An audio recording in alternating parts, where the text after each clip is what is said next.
So once again, click on October Daily's participation, click on resubmit, and a text box will open up. Type in three significant things from today's lesson. So today we'll talk about bad blood in legislation. In other words, what makes legislation bad? What turns it into something that is not useful or against its purpose? If it's done properly, let's introduce it from this perspective first. Then we go through what is called the public policy cycle, where some type of public concern or interest takes place. Something is needed that isn't provided by the private sector, that is businesses. So there's what we call market failure. The marketplace is not providing something. The marketplace is not interested in providing parks in most cases. It's not. Roads are too big of a project for any one business to take part in, and it would be ridiculous for them to try to collect fees, put a toll station on each street corner to provide streets and tires to a business. That doesn't make any sense. So there's cases where businesses are unable or unwilling to provide services, or there's some kind of negative side effect or some kind of negative externality from a business, a dangerous situation for workers, pollution, some type of harm brought to the community, or perhaps it's some type of natural disaster or other type of event like that that is impacting a large amount of people. So then, after the public takes interest or has concern, they're going to either make these known to people in the executive branch working at a government agency, for instance, or directly to their legislators. And either way, this starts churning the wheels of ideas about what should be done with this. Do we need a program to provide a public good or service? Or do we need a regulation to help restrict activity? And that could be done by forbidding it and introducing some kind of criminal court consequences. Or we can introduce taxes to try to stop this activity, some type of regulatory activity or program. And research is going to be done. The best methods are going to be come up with. They're going to consult with experts in the field and universities and then the civil servants, of course, because of the civil service system. They're supposed to be trained within certain areas and have expertise. And so they're going to come up with the best program possible and the funding that's necessary. How much is it going to cost? And they're going to try to be as inclusive as possible with information and also anticipate, well, what if this doesn't get approved because it's too big, or this law is going to impact too many people beyond the range that we need. And so they're also going to provide alternatives. So this is our main plan, this is our backup plan, and so on, if it's done properly. And then it's going to get, if necessary, submitted to the legislative branch, so that way they can approve it as either part of a budget or as a separate bill.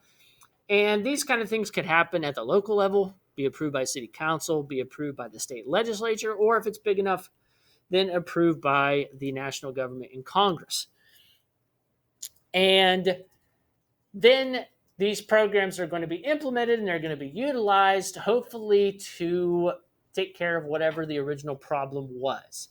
Provide a park in the city that never had one, curtail a particular type of pollution from a new factory that's using a new procedure that no one foresaw that there would be this kind of pollution before.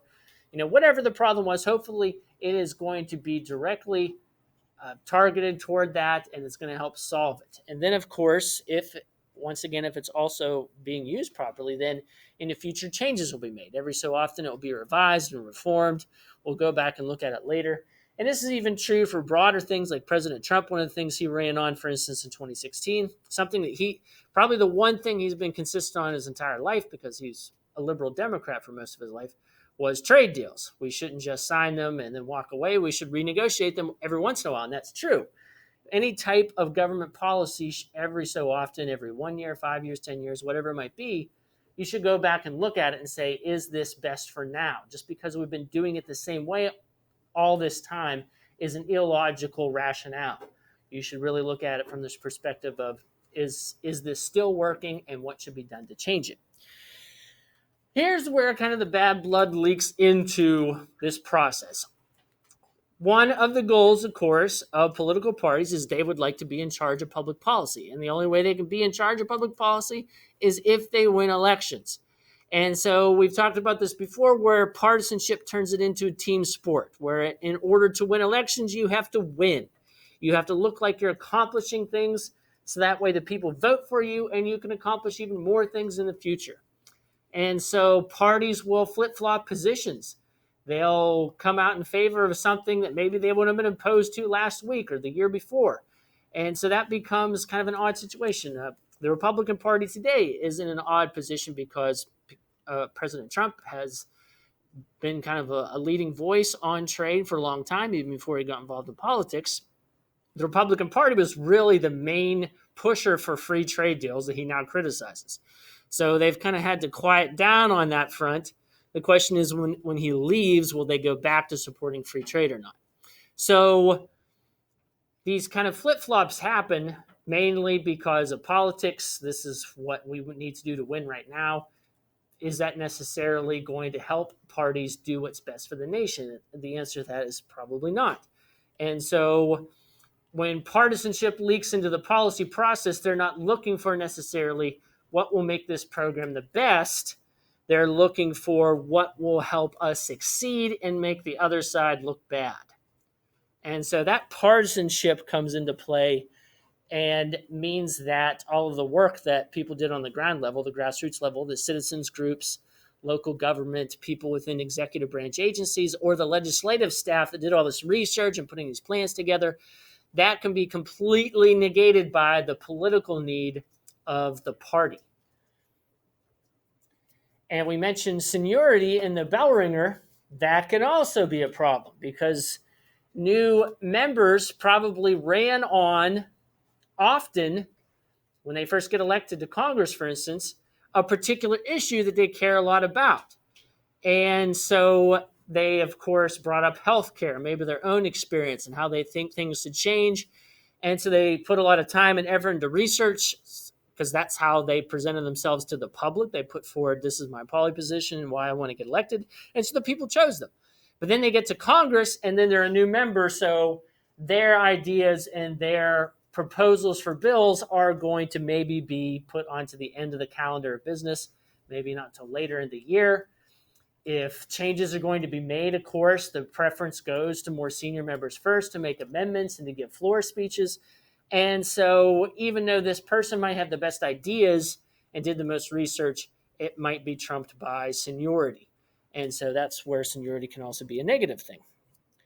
That's not true all the time because if it's a long-standing issue, senior members probably do have more experience. So if it's an old, longer-standing issue, that's not the case. But if it's something new, like social media, obviously, if there's going to be any type of regulation or oversight over these bigger companies like Google and Facebook, it's probably going to come from newer members. So some issues, it might be better for newer members. Some issues, it might be better for older ones. And then, of course, there's the problem of gerrymandering, which changes the legislative districts around. And obviously, that's based on partisanship. And so when you have safe seats developed, when they redraw the maps to guarantee that these Republicans or these Democrats are going to get elected because, look, now they have 60% of their voters are now from their party. So they're guaranteed to get the job over and over and over again. There's a good chance that because of that safety, the elected official isn't necessarily going to be interested in putting forth the best plans. Maybe they can spend all their time fundraising and they don't need to spend it on themselves because they have a safe seat and they can just channel that money to other people. And that's what they're going to spend most of their time doing, then working their way up the leadership system and raising money. So that is also another way that we can poison good legislation is through gerrymandering. So there is a legislative process and there is a good way to develop excellent public policy. But the problem is, of course, is that politics get involved in it sometimes. However, it's also reality. Vice President Biden, when he was part of the Obama administration, he was not thought of too well by a lot of people that worked in the Obama White House because he's an old school politician. He'd been in D.C. for decades. But a lot of the people who work for Obama are what we call technocrats. They believed in data. They believed in facts. They didn't like the fact that this old guy kept talking about how you need to attend parties and go to dinners with people and talk them into stuff. But the reality is that is how it works. And so you can say policy should only be about facts But the reality is, obviously, if people have strong opinions, those facts aren't necessarily going to matter. So you might need to engage in some politics to get things done. So that is some of the reasons why partisanship could impact legislation. But once again, it's difficult to avoid.